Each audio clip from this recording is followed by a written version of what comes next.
السلام علیکم ورحمۃ اللہ وبرکاتہ۔ سورۃ الاعراف آیت نمبر 12۔ اعوذ باللہ السمیع العلیم من الشیطان الرجیم من ہمزہ ونفخہ ونفثہ۔ قال، اللہ تعالیٰ نے کہا، ما کس چیز نے، منعک تجھے منع کیا، اللہ کہ نہیں، تسجدہ تو نے سجدہ کیا، اذ جب امرتک میں نے تجھے حکم دیا تھا، قال اس نے کہا، انا میں خیر بہتر ہوں، منہ اس سے، خلقتنی تو نے مجھے پیدا کیا، من سے نار آگ، وخلقتہ اور تو نے اسے پیدا کیا، من سے طین مٹی، قال اس نے کہا، فاہبط پس تو اتر جا، منہا اس سے، فما بس نہیں، یکون ہے، لکا تیرے لیے، ان کہ تتکبر تو تکبر کرے، فیہا اس میں، فخرج پس تو نکل جا، انک بے شک تو، من سے، الصاغرین ذلیل رسوا میں سے ہے، قال اس نے کہا، انظرنی تو مجھے مہلت دے، الی تک، یوم دن یبعثون اٹھائے جانے کے، قال اس نے کہا، انک بے شک تو، من سے، المنظرین مہلت دیے ہو، قال ما منعک الا تسجد اذ امرتک، اللہ نے فرمایا تجھے کس چیز نے روکا تھا کہ تو سجدہ نہ کرے جب میں نے تجھے حکم دیا تھا، تجھے کس چیز نے روکا تھا کہ تو سجدہ کرے جب میں نے تجھے حکم دیا، قال انا خیر منہ اس نے کہا میں اس سے بہتر ہوں، خلقتنی من نار وخلقتہ من طین مجھے تو نے آگ سے پیدا کیا اور اسے تو نے مٹی سے، قال فاہبط منہا اللہ نے فرمایا تو یہاں سے اتر جا، فما یکون لک ان تتکبر فیہا تیرے لیے لائق ہی نہیں کہ تو اس جگہ پر تکبر کرے، فخرج انک من الصاغرین تو نکل جا یقیناً تو ذلیلوں میں سے، قال انظرنی الی یوم یبعثون اس نے کہا مجھے مہلت دیجئے اس دن تک جس دن وہ اٹھائے جائیں گے، قال انک من المنظرین فرمایا یقیناً تو مہلت دیے ہوں میں سے۔ پہلی آیت مبارکہ میں تو یہ بات واضح کر دی گئی کہ یہ سجدہ اس کا حکم ابلیس کو بھی تھا۔ اکثر لوگ یہ کہتے ہیں نا کہ اللہ تعالیٰ نے فرشتوں کو حکم دیا تھا سجدہ کرنے کا، ابلیس کو تو نہیں دیا تھا، تو اس آیت میں واضح ہو گیا کہ ابلیس کو اللہ نے کہا تھا، اسی لیے فرمایا ما منعک الا تسجد اذ امرتک، اس سے معلوم ہوا ابلیس کو بھی اللہ تعالیٰ کا مستقل حکم تھا اور وہ یہ سمجھا تھا کہ مجھے بھی حکم۔ دوسری بات، ابلیس نے اپنے سجدہ نہ کرنے کی چند وجوہات ذکر کی۔ پہلی وجہ اس نے یہ کی کہ میں اس سے بہتر ہوں، یعنی اس کا گمان یہ تھا کہ جو بہتر ہوتا ہے وہ اپنے سے ادنا اور اپنے سے کم تر کو سجدہ نہیں کر سکتا،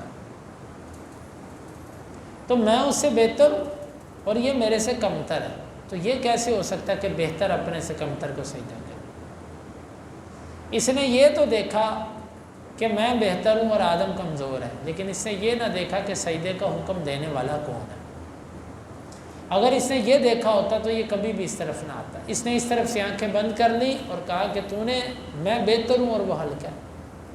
اور پھر دوسری بات، اس نے اپنے آپ کو خود بہتر کہا، اپنے منہ سے میاں مٹھو، اپنے منہ سے اپنی تعریف، اللہ تعالیٰ نے تو اس کو بہتر نہیں کہا تھا، اس نے خود اپنے آپ کو کہا میں بہتر ہوں۔ اور دوسری دلیل اس نے یہ پیش کی، خلقتنی من نار وخلقتہ من طین تو نے مجھے آگ سے پیدا کیا اور اسے مٹی سے پیدا کیا، یعنی اشارہ اس بات کی طرف کیا کہ آگ بہتر ہوتی ہے مٹی سے، تو میں جب بہتر چیز سے پیدا ہوں تو میں اس ادنا چیز کو سجدہ کیوں کروں، حالانکہ یہ اس ملعون کا یہ قیاس بھی بدتر تھا، یہ جو کہتا تھا نا کہ آگ بہتر ہے، یہ اس لیے کہ آگ اوپر جاتی ہے، مٹی نیچے آتی ہے، آگ کو جلاؤ اوپر کو اٹھتی ہے، مٹی اوپر بھی پھینکو نیچے کو آتی ہے، تو مٹی تو نیچے کی ہے، آگ اوپر کی ہے، تو میں آگ سے پیدا ہوں۔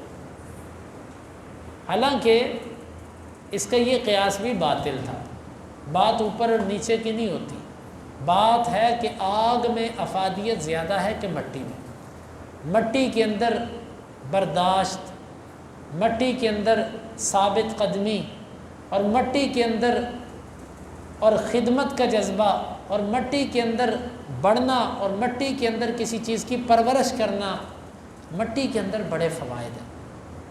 مٹی کی افادیت آگ سے کئی گنا زیادہ ہے، اور آگ کا کام ہے جلانا، جلدی کرنا، کسی چیز کو ختم کر دینا، یہ آگ ہے۔ اور مٹی کے اندر تو خدمت کے جذبے ہیں، مٹی کے اندر تو بڑی برداشت ہے، مٹی کے اندر بڑی ثابت قدمی ہے، مٹی کے اندر بڑا کچھ ہے۔ ہم اس اعتبار سے بھی دیکھیں تو مٹی زیادہ فائدہ مند ہے بنسبت آگ کے، لیکن اس نے یہ کہہ دیا کہ میں آگ سے پیدا ہوں اور وہ مٹی سے پیدا ہوں۔ یہاں سے اہل علم نے کہا ہے کہ سب سے پہلے قیاس جس نے کیا تھا وہ ابلیس تھا۔ حسن بصری رحمہ اللہ کا قول، اول من قاس ابلیس، سب سے پہلے جس نے قیاس کیا وہ ابلیس تھا۔ قیاس اپنی عقل کو استعمال کرتے ہوئے اللہ کے کسی حکم کو ترک کر دینا، یہ قیاس مذموم ہے۔ اب اللہ تعالیٰ نے حکم دیا سجدہ کرو، اس نے سجدے کے مقابلے میں اپنے حکم کے مقابلے میں اپنی عقل لڑائی اور کہا میں اس سے بہتر ہوں، میں سجدہ کیوں کروں؟ ہر وہ قیاس جو اللہ کے حکم کے مقابلے میں ہو، اللہ کے نبی کے حکم کے مقابلے میں ہو، وہ قیاس شیطانی قیاس ہے۔ البتہ وہ قیاس جو قرآن اور حدیث کے خلاف نہ ہو، اس قیاس کو ہم بھی مانتے ہیں۔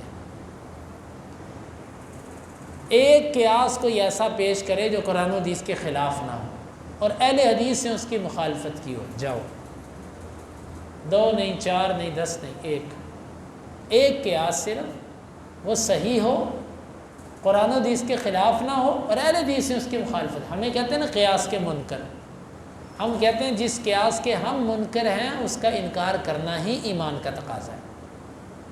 مثال کے طور پہ آپ کو ان کے ایک قیاس کی میں مثال دیتا ہوں تاکہ آسانی سے بات سمجھ آئے، ہم آگے چلیں۔ بخاری کی حدیث ہے، آپ کی فجر کی نماز لیٹ ہوئی، سورج طلوع ہونے میں صرف اتنا وقت باقی تھا کہ آپ 1 رکعت پڑھ سکتے ہیں، دوسری رکعت سورج طلوع ہونے کے بعد۔